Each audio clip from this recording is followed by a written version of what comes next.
Bien-aimés de Dieu, ce matin, j'aimerais commencer l'étude de l'Évangile selon Marc. Alors, on va lire premièrement Marc, chapitre 1, versets 1 à 8, si vous voulez bien.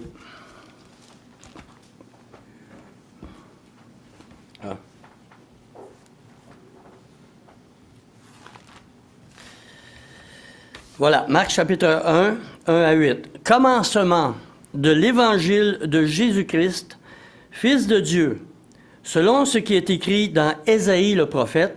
Voici, j'envoie devant toi mon messager, qui préparera ton chemin. C'est la voix de celui qui crie dans le désert, aplanissez ce sentier. Préparez le chemin du Seigneur.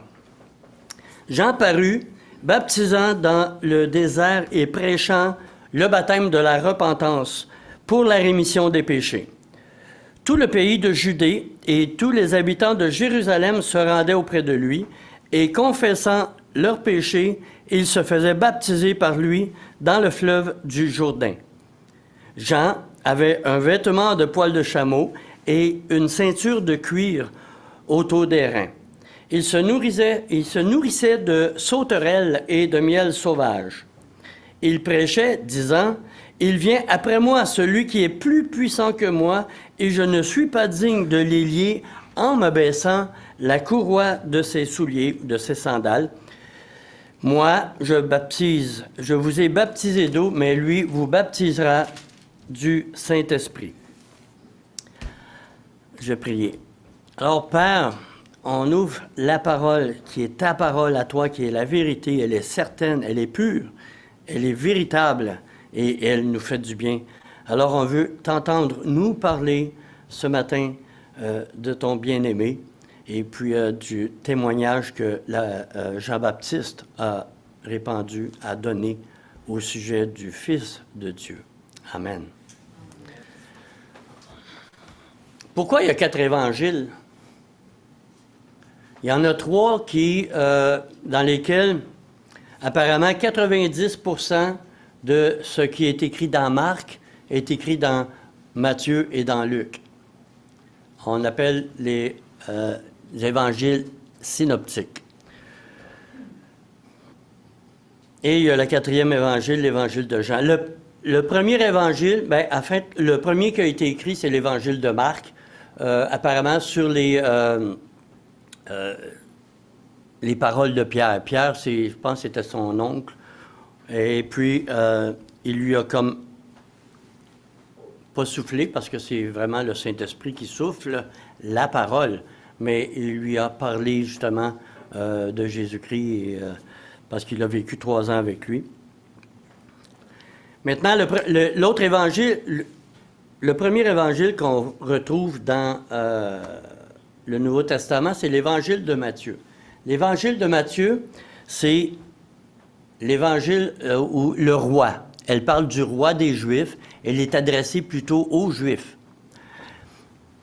L'évangile de Luc parle du Fils de l'homme, puis elle est surtout donnée, elle a été donnée à Théophile. Théophile, c'était certainement un Grec. Alors, c'est l'évangile qui a été donné pour les Grecs. Il y a l'évangile de Jean qui, somme toute, c'est l'évangile qui est comme universel. Elle parle du Fils de Dieu qui s'est incarné. Et puis l'évangile de Marc, c'est le serviteur de l'Éternel. Et puis elle a été écrite à partir de Rome apparemment. Donc, c'est plus pour les croyants et les non-croyants de Rome. Donc, pour les Romains. Ce qui est intéressant, c'est que, c'est ce qu'on va voir au début, ça touche vraiment par rapport aux Romains, vous allez voir. Il y a une autre chose aussi. Pour les Romains, qu'est-ce qui était important? Pour les Juifs, dans l'évangile de Matthieu, c'est l'enseignement de Jésus et les paraboles et toutes ces choses-là. Mais pour les Romains, c'est plus l'action. Il faut que ça bouge. Il faut qu'il se passe de quoi. Ils ne sont pas intéressés à entendre les discours longs et tout ça, puis des paraboles, mais c'est plus l'action. Et alors, c'est pour ça qu'ils disent que on retrouve à des endroits aussitôt. Il y a une parole qui est donnée, puis aussitôt, le serviteur va servir. Fait que l'évangile de Marc, elle est concentrée sur le serviteur de l'Éternel. On va le voir tantôt un petit peu aussi. Maintenant, le premier mot, commencement. Commencement de l'évangile de Jésus-Christ. L'évangile, le nom évangile, c'est bonne nouvelle, n'est-ce pas? Mais quand l'évangile, le nom évangile ou bonne nouvelle est annoncé et parlé dans les Écritures, c'est seulement en rapport avec le salut.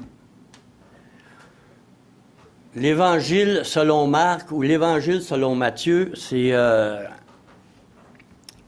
a été rajouté par la suite. Mais le nom évangile, nécessairement, vient de... Et c'est à propos du salut, simplement. Maintenant, commencement de l'évangile de Jésus-Christ, Fils de Dieu. Pourquoi Marc commence par ces paroles-là? Commencement de l'évangile de Jésus-Christ, Fils de Dieu. On retrouve au moins 3 fois dans les Écritures le mot commencement. Le premier, on le trouve dans Genèse, chapitre 1, verset 1. Bereshit bara Elohim. Au commencement, Dieu créa. Ça va? Commencement, Dieu créa. La deuxième fois, on le retrouve dans l'Évangile de Jean. Je vais paraître intelligent, je vais lire un petit peu en grec. En arché, en ho logos, kai ho logos, en prostantean, kai theos, en ho logos. Qu'est-ce que j'ai dit? Arché, c'est commencement. Au commencement était la parole, et la parole était avec Dieu, et la parole était Dieu. Elle était au commencement, ben ça je ne l'ai pas lu, là, c'était trop compliqué, mais au commencement, et la parole était Dieu, et... Ah, mais j'aurais pas dû parler.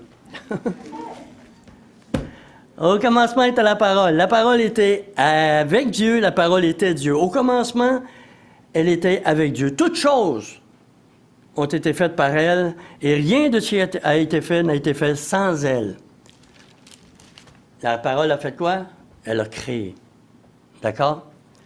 Ici, dans l'Évangile, chez Marc, commencement nous rappelle que Jésus-Christ, que par lui, va commencer un nouveau commencement, une nouvelle création, la création nouvelle dont on fait partie, n'est-ce pas? L'ancienne, elle est passée, toutes choses sont devenues nouvelles, comme l'apôtre Paul nous enseigne. Donc, commencement de l'Évangile de Jésus-Christ. Évangile, bonne nouvelle, n'est-ce pas? Lui s'adresse à des Romains. Puis autrefois, les Romains, dans le monde romain de ce temps-là, bonne nouvelle était appliquée soit pour une victoire militaire, un triomphe politique, du secours matériel, ou bien, je vais vous citer quelque chose, Augustus. C'est qui Augustus? C'est un des Césars. Augustus, de moins 30, qui a régné probablement de moins 30 à moins 14 avant Jésus-Christ, l'empereur César Auguste, fils de Dieu. C'était comme ça qu'il se faisait appeler. L'empereur César, Dieu de Dieu, sauveur, libérateur. Ça, c'était ce qui était par rapport... Bien, eux, écoutez, se sont défiés eux autres mêmes, les Césars, les empereurs. Il y a une inscription de Priene Cyprienne, là, c'est dans une cité grecque d'Ionie, en Asie mineure, pardon. L'inscription disait, ça célèbre l'anniversaire d'Auguste, comme étant l'anniversaire de Dieu.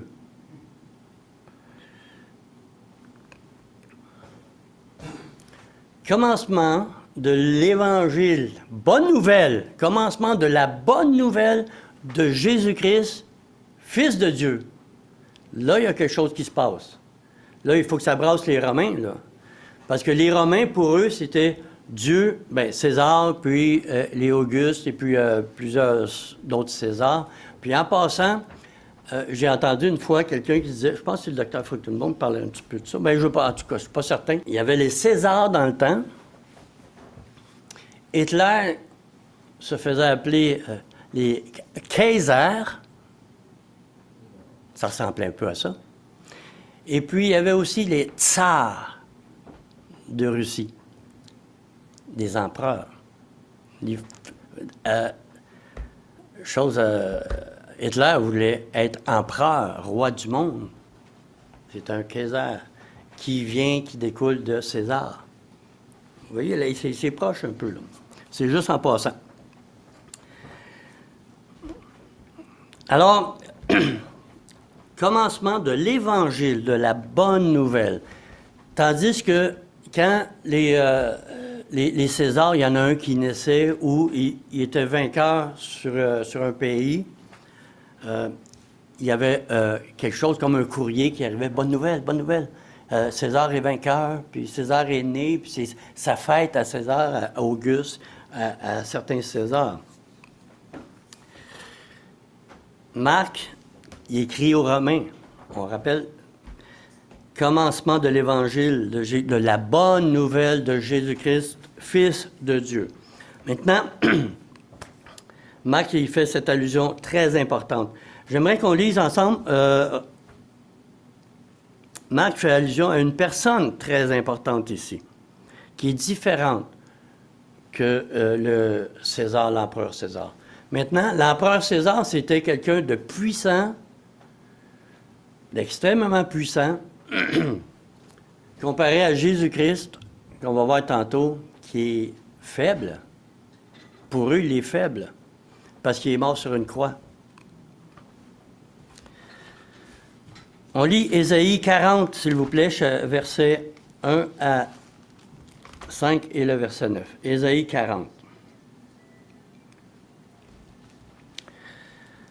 La bonne nouvelle qui est annoncée faisait suite à ça ici. Juste en passant,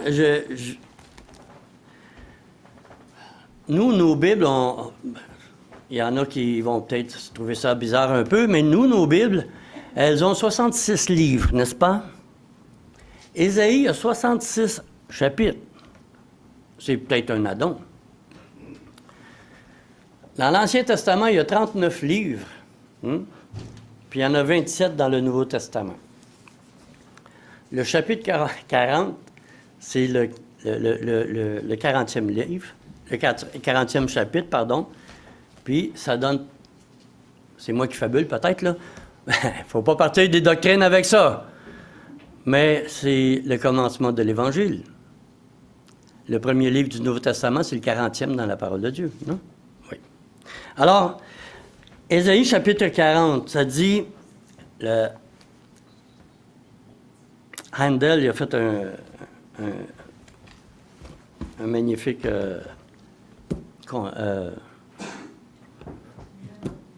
pardon? Une œuvre musicale, merci beaucoup. Consolez, consolez mon peuple, dit votre Dieu. Parlez au cœur de Jérusalem et criez-lui, sa servitude est finie et que son iniquité est expiée, qu'elle a reçu de la main de l'Éternel le double de ses péchés. Une voix crie dans le désert, aplanissez les lieux arides, une route pour notre Dieu, que toute vallée soit exaucée et que toute montagne et toute colline soient abaissées. que les coteaux se changent en plaine et le défilé étroit en vallon. Alors, la gloire de l'Éternel sera révélée. Et au même instant, toute chair la verra, car la bouche de l'Éternel a parlé. Verset 9. Monte sur une haute montagne, Sion, pour publier quoi? La bonne nouvelle. Élève avec force ta voix, Jérusalem, pour publier la bonne nouvelle. Encore une fois, et quand Dieu répète, c'est très important. La bonne répète. La bonne nouvelle encore une fois. Élève ta voix et ne crains point. Dis aux villes de Juda, voici votre Dieu. C'est quoi le premier livre dans le Nouveau Testament? L'Évangile de Marc. La bonne nouvelle.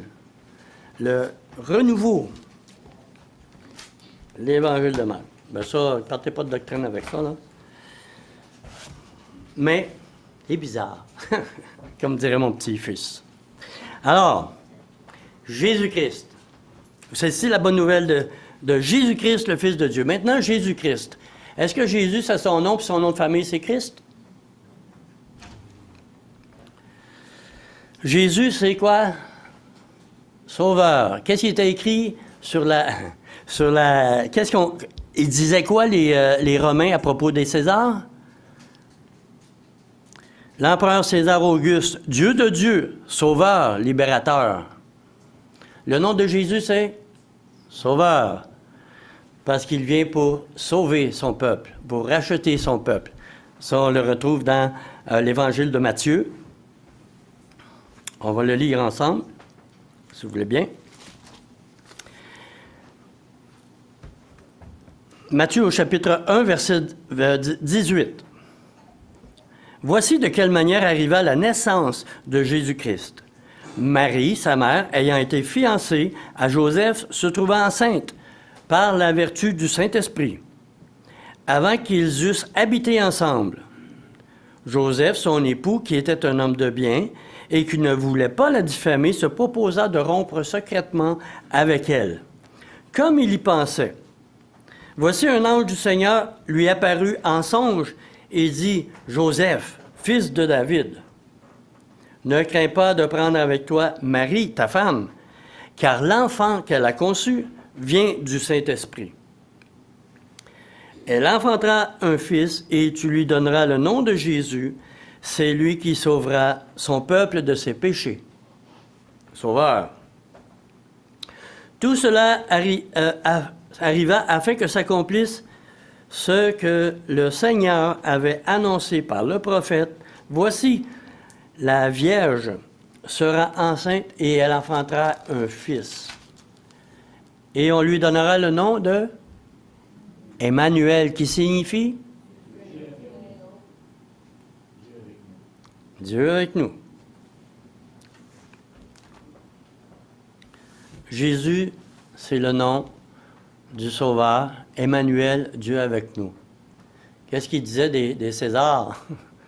Sauveur, libérateur, Dieu de Dieu. Alors, Marc est en train de confronter les Romains au fait que la bonne nouvelle, c'est la venue du vrai Dieu, du vrai Sauveur, de Jésus-Christ. Jésus, Fils de Dieu. Maintenant, Jésus, c'est ça. Christ, c'est son titre. Il est Messie, il est oint. Jésus-Christ, c'est pas un nom composé. On le voit souvent composé. Souvent, on lit le Christ Jésus ou le Christ, en parlant du Messie. Yeshua Mashiach. Ouais. Jean-Charles, c'est pas pareil. Ça, c'est un nom composé. De deux mots. Jean, ça veut dire l'Éternel fait grâce. Et puis Charles, va faire sourire mon épouse, c'est fort, viril.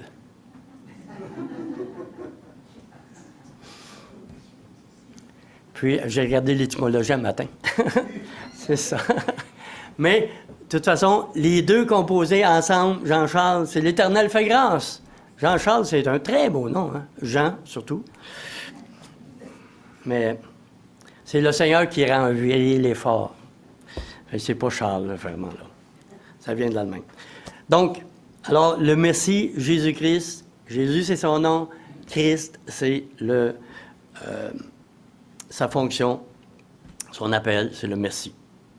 Son titre, Fils de Dieu.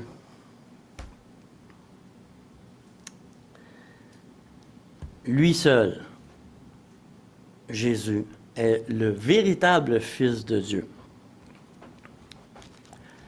Dans l'Évangile encore de Marc, Marc chapitre 15, à partir du verset 16. Les empereurs se promenaient, se pavanaient avec des robes ou des manteaux en pourpre. Hein? Et puis, pour Jésus, il ne se proclamait pas roi. Il était véritablement le roi, mais les Romains se sont moqués de lui. Marc 15, verset 16, ça dit « Les soldats conduisirent Jésus dans l'intérieur de la cour, c'est-à-dire dans le prétoire, et ils assemblèrent toute la cohorte. Ils le revêtirent de pourpre et posaient sur lui une couronne d'épines, une couronne d'épines qu'ils avaient tressée. » Qu'est-ce qu'il y avait sur sa tête, l'empereur César, qu'on rappelle souvent, là? Des feuilles une couronne de laurier. Hein? Puis il se promenait avec son manteau de pourpre. Alors, ils l'ont vêtu Jésus pour se moquer de lui, d'un manteau de pourpre et puis d'une couronne d'épines. Voilà le roi, puis il tapait dessus. Bon. Et lui frappait sur la tête avec un roseau, crachait sur lui et fléchissait le genou et se prosternait devant lui. Après s'être ainsi moqué de lui, ils lui ôtèrent le pourpre, ils lui remirent ses vêtements et l'amenèrent pour le crucifier. La différence entre César, qui est un empereur vainqueur sur les nations, lui, il s'étendait pour le temps de son époque, là, l'empereur de plusieurs nations, triomphant, puissant. Jésus est mis à mort, on se moque de lui, avec le manteau de pourpre, la couronne d'épines, puis il l'emmène pour le crucifier. Le triomphant et le faible. Que pensait, nous aussi, maintenant. Je vais lire la suite à partir du verset 37 et 39. Jésus est sur la croix. Qu'est-ce qui se passe? On va lire à partir du 33, verset 33. « La 6e heure étant venue, il y eut des ténèbres sur toute la terre jusqu'à la 9e heure. À la 9e heure, Jésus s'écria d'une voix forte, « Eloi, Eloi, lama sabachthani » ce qui signifie « Mon Dieu, pourquoi m'as-tu abandonné? » Quelques-uns qui étaient là, l'ayant entendu dire « Voici, il l'appelle Élie. » Non.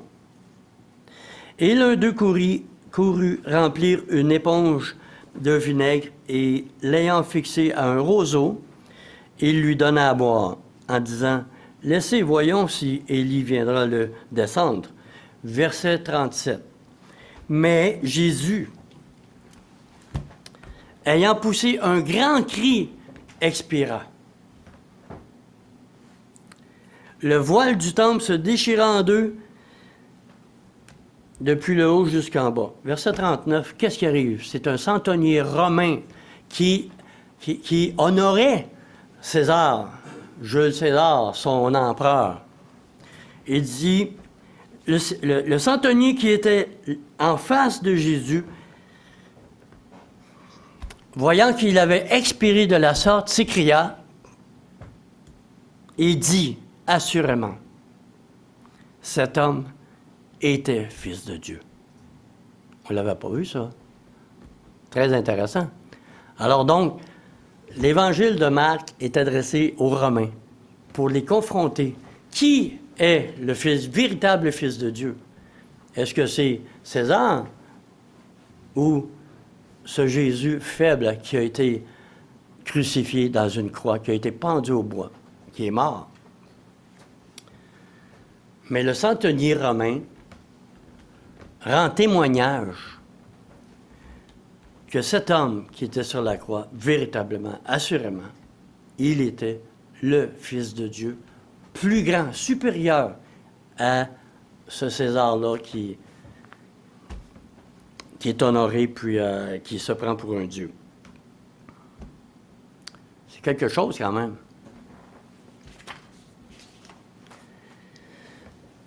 Alors, j'ai oublié de vous dire, le titre de mon message, c'est « Le serviteur, le témoin et le témoignage ». Alors, on va aller voir le serviteur. Parce que Jésus, dans l'Évangile de Marc, c'est le serviteur. Il y a une raison, j'en avais déjà parlé ici, ça venait de moi, bien, j'ai peut-être aussi lu après ou avant, ou quelque part comme ça. Dans l'Évangile de Matthieu, dans l'Évangile de Luc, il y a la généalogie de Jésus-Christ. Généalogie dans Matthieu, selon, d'après Abraham, pour signifier qu'il est vraiment juif, puis selon aussi le fils de David, comme quoi qu'il était l'héritier, le roi à venir, duquel Dieu avait promis à David de donner. Un de tes fils va régner pour toujours. Il avait promis ça. Dans l'Évangile de Luc, c'est par rapport à Marie. C'est dans la généalogie à partir de Marie. L'Évangile de Jean, il n'y en a pas de généalogie. Pourquoi il n'y a pas de généalogie dans l'Évangile de Jean? Parce qu'il est Fils de Dieu. Il est Dieu lui-même. Il n'y a pas de généalogie. Dieu a dit, tu es mon Fils bien-aimé. Je t'ai engendré aujourd'hui. Parce qu'il est Dieu. Il n'y a pas d'autre. Entre Jésus-Christ et Dieu, il n'y en a pas d'autre. Puis, dans l'Évangile de Marc, j'avais précisé à un moment donné, pourquoi il n'y a pas de généalogie? Bien, c'est parce qu'un serviteur, un esclave chez les Romains, personne ne s'en préoccupait. C'est un objet. C'est quelqu'un qui va servir. Tu es un esclave. Tu fais ce que je te dis, puis point à la ligne. Puis d'où tu viens, on ne sait pas.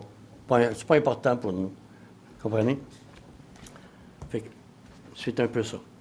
Alors, on va lire, si vous voulez bien, dans Ésaïe 42.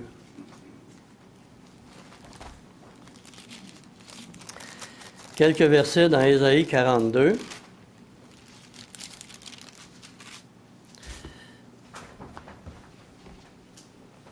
Pardon. Verset 1. « Voici mon serviteur que je soutiendrai, mon élu, mon Messie, mon oint, en qui mon âme prend plaisir. J'ai mis mon esprit sur lui, il annoncera la justice aux nations, il ne criera point, il n'élèvera point la voix. Il ne fera point entendre dans les rues,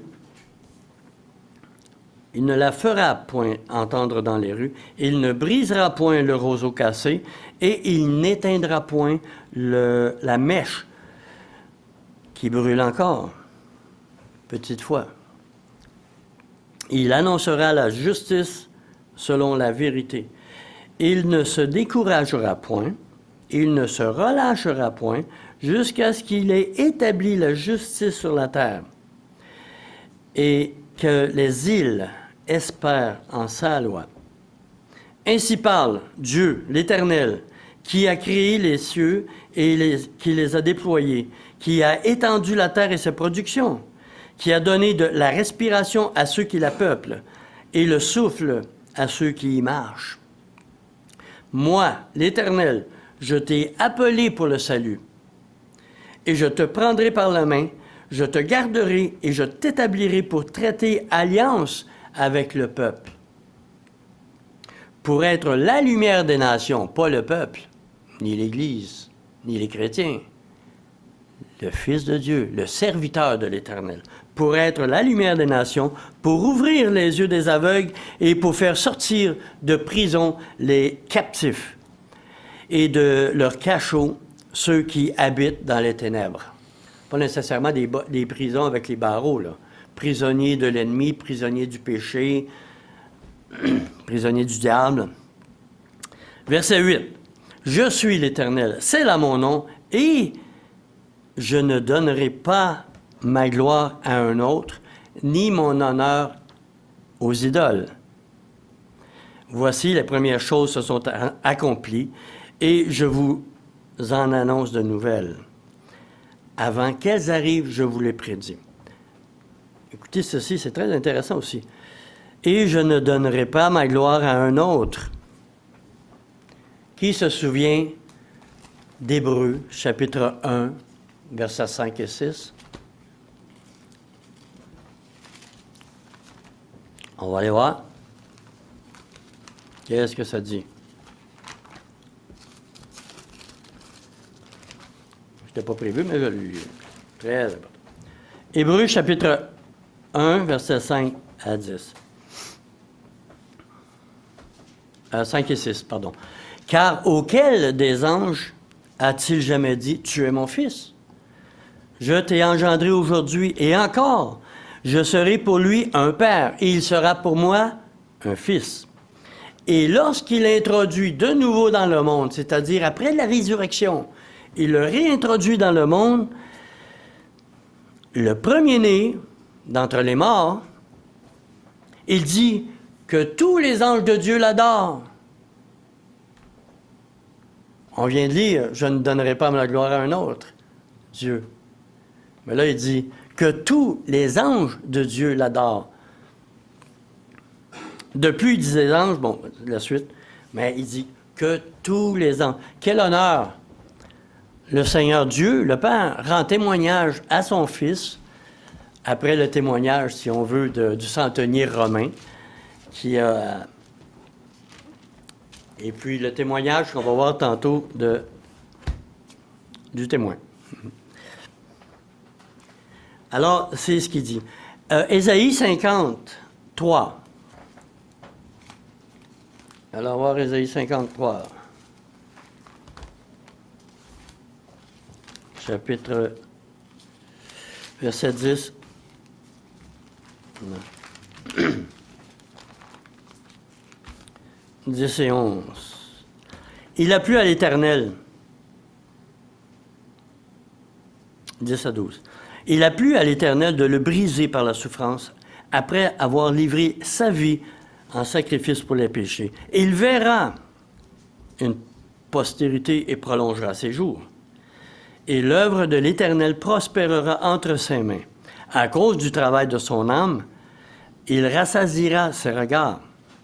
Par sa connaissance, mon serviteur juste justifiera beaucoup d'hommes. Par sa connaissance, la connaissance que nous aurons de lui, du serviteur de l'Éternel, par sa connaissance, mon serviteur juste justifiera beaucoup d'hommes, et il se chargera de leur iniquité. C'est pourquoi je lui donnerai sa part avec les grands, plus grands que les Césars. Il partagera le butin avec les puissants, parce qu'il s'est livré à la mort lui-même, à la mort, et qu'il a été mis au nombre des malfaiteurs, parce qu'il a porté les péchés de beaucoup d'hommes et qu'il a intercédé pour les coupables. Plusieurs, les Juifs, les Romains, ne comprenaient pas, ou bien surtout les Juifs qui disent encore un Messie, le Messie des Juifs ne peut pas souffrir. Il est vainqueur, il est victorieux.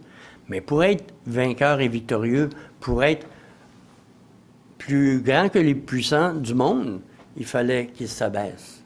Alors le grand Jules César, l'empereur, le roi du monde, versus Jésus, le faible, qui est mort sur une croix, qui a été maltraité. Aujourd'hui, le balancier a reviré. Après la résurrection, on a vu le témoignage du centenier romain. Et puis, il y a l'Évangile, il y a au chapitre 10 de Marc, verset 45, où il est dit, Jésus lui-même dit, « Je ne suis pas venu pour être servi, je suis venu pour servir. » Alors, c'est ces passages-là qui nous rappellent le serviteur de l'Éternel, qui est différent des autres évangiles, qui est le roi des Juifs, le Fils de l'homme, le Fils de Dieu, Marc, serviteur de l'Éternel. Maintenant, si vous voulez bien, on va aller au témoin, la deuxième partie. On va prendre tout le temps. Le témoin. Qui est ce témoin-là? Avant de lire le reste, la balance, on va aller dans l'Évangile de Jean. Au chapitre 1, verset 6. Les 5 premiers versets, il parle de Jésus-Christ. Le 6e verset, « Il y eut un homme envoyé de Dieu, son nom était Jean. Il vint pour servir de témoin, pour rendre témoignage à la lumière, afin que tous crussent par lui. Il n'était pas la lumière, mais il parut pour rendre témoignage à la lumière. » La première fois que moi j'ai lu dans l'Évangile de Jean, j'ai dit, donc, attends un peu, il y a l'Évangile de Jean, mais Jean, il parle de lui-même. Mais en fin de compte, c'est pas de lui-même qu'il parle. Jean, ce Jean-là, c'est Jean. Jean-Baptiste, c'est pas son deuxième nom non plus. C'est pas son nom de famille non plus. C'est Jean le baptiseur. C'est son titre, sa fonction, hein? Rappelons-nous-le. C'est Jean, l'Éternel fait grâce, et puis Dieu a envoyé le baptiseur et la voix qui crie dans le désert, le témoin. Verset 19 dans l'Évangile de Jean. Voici le témoignage de Jean lorsque les Juifs envoyèrent de Jérusalem des sacrificateurs et des Lévites pour lui demander, « Toi, qui es-tu? » Il déclara, et il ne le nia point, il déclara qu'il n'était pas le Christ. Ils lui demandèrent, « Quoi donc? Es-tu Élie? » Pourquoi ils lui ont demandé si c'était Élie? Parce que Élie devait venir avant le Messie. Il dit, « Je ne le suis point. » « Es-tu le prophète? » C'est qui le prophète? Moïse, dans Deutéronome 18, a parlé, il va venir un prophète comme moi. Pas plusieurs prophètes. Un prophète comme moi. Vous l'écouterez. Celui qui ne l'écoutera pas va être rejeté de son peuple. Le prophète. Es-tu le prophète dont Moïse parlait? Non. Et lui dire alors, mais qui es-tu? Afin que nous donnions une réponse à ceux qui nous ont envoyés. Que dis-tu de toi-même? Moi, dit-il, je suis la voix de celui qui crie dans le désert et ramène dans l'Ancien Testament. Eh oh, les scribes, les pharisiens, écoutez attentivement. Vous lisez les Écritures régulièrement, mais vous n'avez pas vu le temps qui était arrivé. Il dit, moi, je suis celui qui crie dans le désert, aplanissez le chemin du Seigneur, comme le prophète Ésaïe a dit. Ceux qui avaient été envoyés étaient des pharisiens. Ils connaissaient la parole de Dieu. Ils devaient être troublés. Et il dit, et ils lui firent cette question, pourquoi donc baptises-tu si tu n'es pas le Christ, ni Élie, ni le prophète? Il s'attendait qu'il y avait le Christ baptisé. Jean leur répondit, moi je baptise d'eau. Mais au milieu de vous, il y a quelqu'un que vous ne connaissez pas, qui vient après moi. Je ne suis pas digne de les lier la courroie de ses souliers. Ces choses se passèrent à Béthanie, dans le Jourdain, où Jean, le baptiseur, baptisait. Et puis, il a été cité tantôt. Il dit, le lendemain, il vit Jésus venant à lui et lui dit, voici l'agneau de Dieu qui ôte le péché du monde. C'est ça la bonne nouvelle. L'agneau de Dieu qui ôte le péché du monde. C'est celui qui va renouveler, le recommencement, un nouveau commencement. Parce qu'il va enlever le péché du monde, malgré que le péché, présentement, est quand même, on le voit partout, et puis des fois, on le traîne comme un gros boulet. Mais il va l'enlever, le péché originel d'Adam et Ève. Pour ceux qui croient, c'est celui dont j'ai dit, après moi, vient un homme qui m'a précédé car il était avant moi. Attends, il est mêlé, là. Après moi, lui se présente. Jean, il avait 6 mois de plus que Jésus, vous saviez. C'est un cousin quand même éloigné, là. C'est le fils d'Élisabeth, qui était une parente de Myriam, Marie.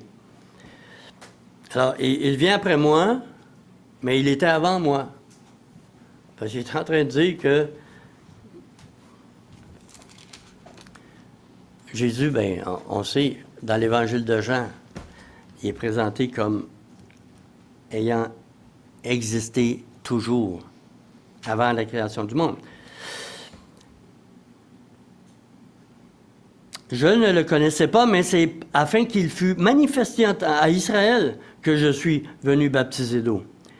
Jean a rendu ce témoignage. J'ai vu l'Esprit descendre sur lui comme une colombe et s'arrêter sur lui. Ça, on va en reparler plus tard dans les prochains, parce que c'est une signification aussi là-dessus. Alors, son nom était Jean. Et puis, quand il est dit ici dans l'Évangile de Marc,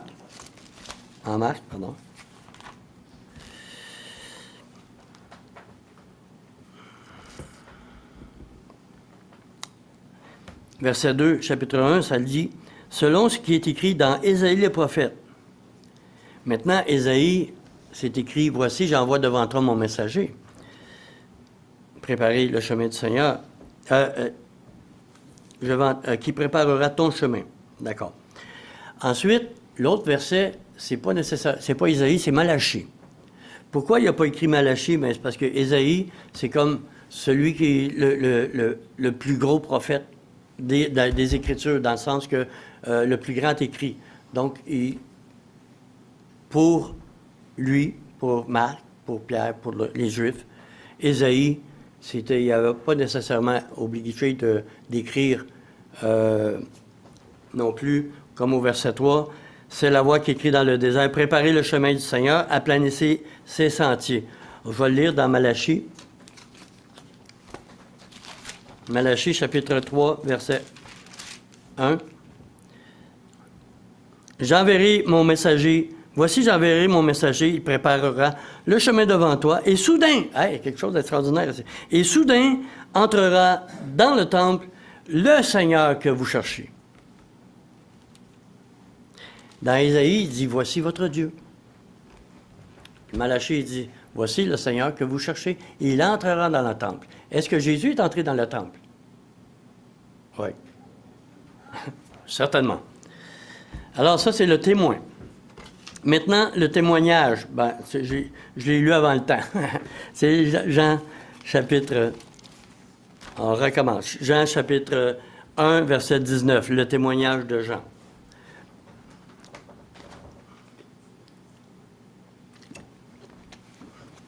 Voici le témoignage de Jean. Lorsque les Juifs envoyèrent de Jérusalem des sacrificateurs et des Lévites pour lui demander, toi qui es-tu? En Marc, je pense que c'était des pharisiens. Il le dit aussi ici en bas, pharisiens. Il déclara et ne le nia point. Il déclara qu'il n'était pas le Christ. Qui lui demandèrent quoi donc? Es-tu Élie? Je ne le suis point. Es-tu le prophète? Non.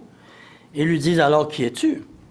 Afin que nous donnions une réponse à ceux qui nous ont envoyés. Ceux qui l'ont envoyé, probablement les sacrificateurs, souverains sacrificateurs, Caïphe et Anne, dans ce temps-là.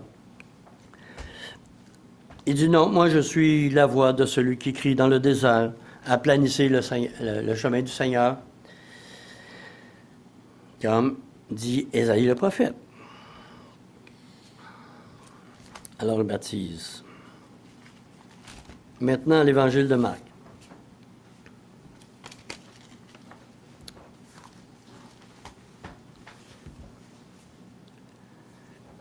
Verset 4.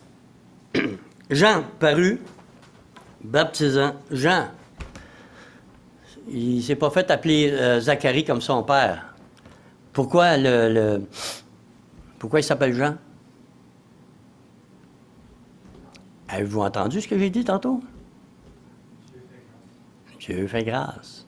L'Éternel fait grâce. C'est tout un message, juste dans son nom, sa personne et son nom. Les gens voulaient l'appeler Zacharie comme son père. Zacharie, tablette. Jean, c'est son nom. Parce que l'ange lui avait dit, il va s'appeler Jean. L'Éternel fait grâce. Alors, Jean parut, baptisant dans les déserts et prêchant le baptême de repentance pour la rémission des péchés. Tout le pays de Judée et tous les habitants de Jérusalem se rendaient auprès de lui et confessant leurs péchés, ils se faisaient baptiser par lui dans le fleuve du Jourdain. Jean avait plusieurs belles habits. Il est arrivé près du fleuve du Jourdain avec son jet privé, puis il a descendu, puis il est allé avec sa Cadillac toute chromée. On en voit aujourd'hui comme ça, hein, des témoins. Jean avait un vêtement de poil de chameau, humble, et une ceinture de cuir autour des reins. Il n'y a pas besoin de grand-chose. Il se nourrissait de miel, de sauterelles et de miel sauvage. Apparemment, c'est bon. Est-ce que ça vous tenterait? Non, le miel, oui, mais les sauterelles, je ne sais pas s'ils faisaient cuire avant. On ne sait pas, ben il n'y avait pas de fourneau dans ce temps-là, en tout cas. Bon, il se nourrissait de sauterelles et de miel sauvage, mais ça se mange apparemment des sauterelles, hein? Ça se mange, c'est pareil, c'est très, très bon. Ça en prend plusieurs pour équivaloir à un petit morceau de steak. Il y a beaucoup de protéines, il paraît. Bon, alors, il prêchait. Qu'est-ce qu'il prêchait? Il prêchait, croyez en Jésus, vous allez avoir une belle maison, des belles autos, vous allez être top dans la société, vous allez être riche, et puis, etc., etc.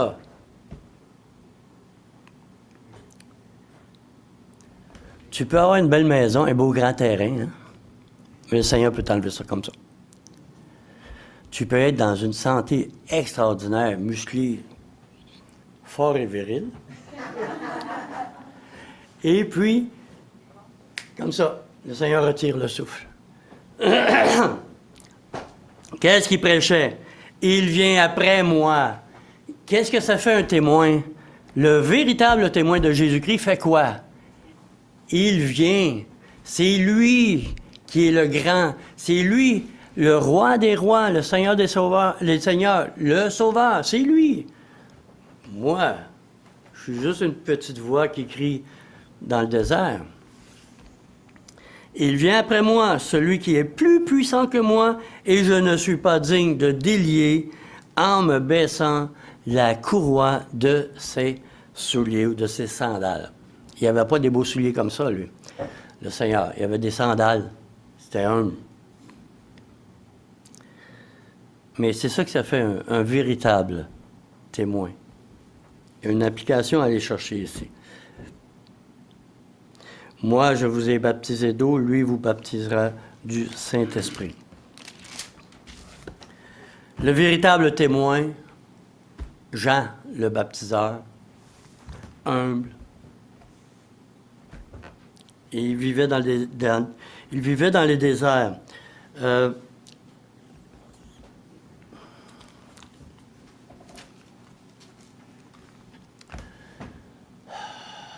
C'est le Seigneur qui lui a parlé.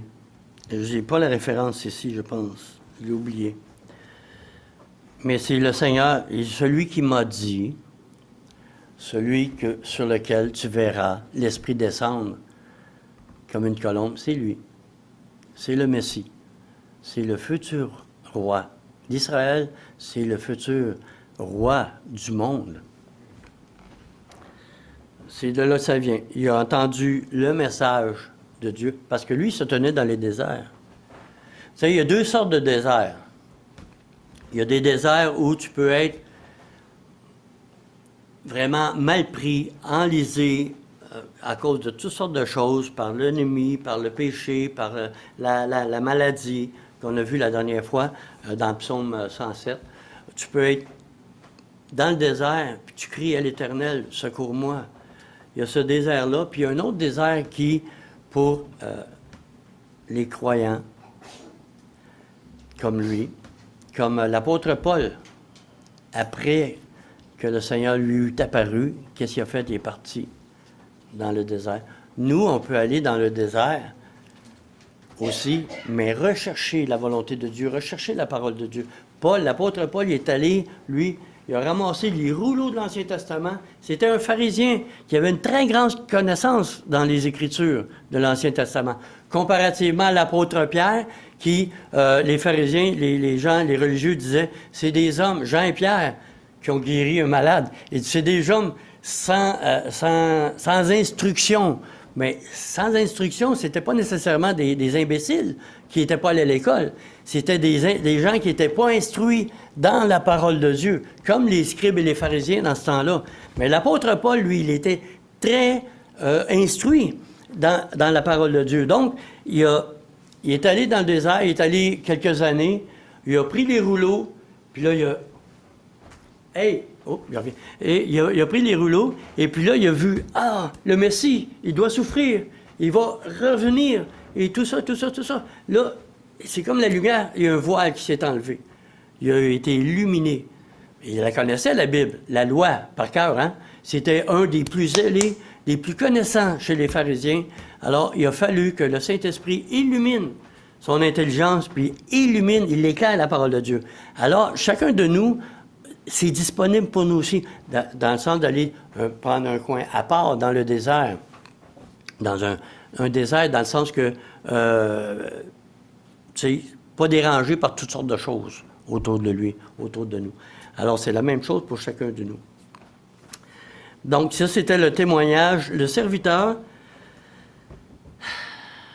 de l'Éternel, le témoin fidèle, Jean le Baptiseur, de Jésus-Christ, de Jésus le Christ, Jésus le Messie, le Sauveur promis. Et puis, c'était son témoignage à lui. Alors, c'est un encouragement aussi pour chacun de nous d'être des témoins, comme ça, simple, mais dire la vérité. Tourner les regards. Être comme des écriteaux. La lumière, c'est lui la lumière. Moi, je ne suis pas une lumière, dans les deux sens du mot. Des fois. Des fois, je ne suis pas très intelligent. Mais je ne suis pas une lumière non plus, dans le sens que éclairer les gens. Lui, il est la véritable lumière.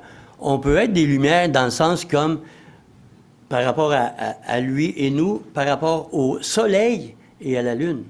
Une pâle lumière.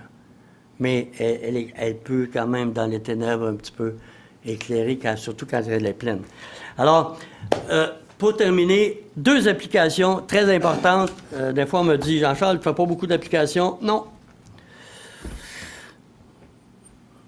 La première application très importante, ayez foi en lui. C'est une application, ça. Voulez-vous le mettre en pratique? Vous appliquez à avoir confiance en lui. La deuxième, c'est ce qu'on va faire par la suite. Courbons-nous devant le roi des rois et le Seigneur des seigneurs, devant le véritable Fils de Dieu. Est-ce qu'il y a une différence entre César, Auguste, qui se croyait fils, de qui on disait qu'il était fils de Dieu ou Dieu de Dieu? La différence avec le véritable Fils de Dieu, Jésus, le Christ, le Messie, celui qui a toujours été agréable au Père et celui devant le qui Dieu le Père dit aux anges, qu'est-ce qu'il a dit? Ordonnez. Adorez-le. Adorez-le. Seigneur, on te remercie pour ta parole. Seigneur, on connaît très peu de choses dans ta parole, mais ce n'est pas la connaissance qui est nécessaire, c'est la foi au Fils de Dieu. On peut connaître beaucoup de choses, on s'enfle d'orgueil, la tête passe plus d'importe. Mais Seigneur, on vient devant toi nous courber, devant le Père, devant le Fils, le Sauveur, le Seigneur. Et dans notre faiblesse, on a besoin de ton Esprit Saint pour nous conduire, pour nous abaisser, pour reconnaître que nous sommes comme Jean, tellement petits que c'est gênant même de se pencher, de se courber, de se mettre à genoux devant toi pour attacher tes souliers. Seigneur, nous voulons t'honorer aujourd'hui. Jésus, le Messie, le véritable Fils de Dieu, le véritable Roi de toute la terre, de tout l'univers, du monde visible et du monde invisible aussi. Et dans ta grâce, tu as donné ta vie pour chacun de nous, pour celui qui croit, celui qui s'attache à toi, celui qui reconnaît sa petitesse, pour recevoir le pardon des péchés et d'être relevé comme toi tu as relevé l'apôtre Jean dans l'Apocalypse, qui est tombé comme mort quand il t'a vu apparaître dans toute ta gloire, et tu l'as relevé, tu l'as dit. Tu l'as aimé, celui-là. Tu m'as aimé. Tu as aimé chacune ici au groupe biblique. Alors nous voulons nous abaisser pour t'élever, toi, le seul Dieu. Amen.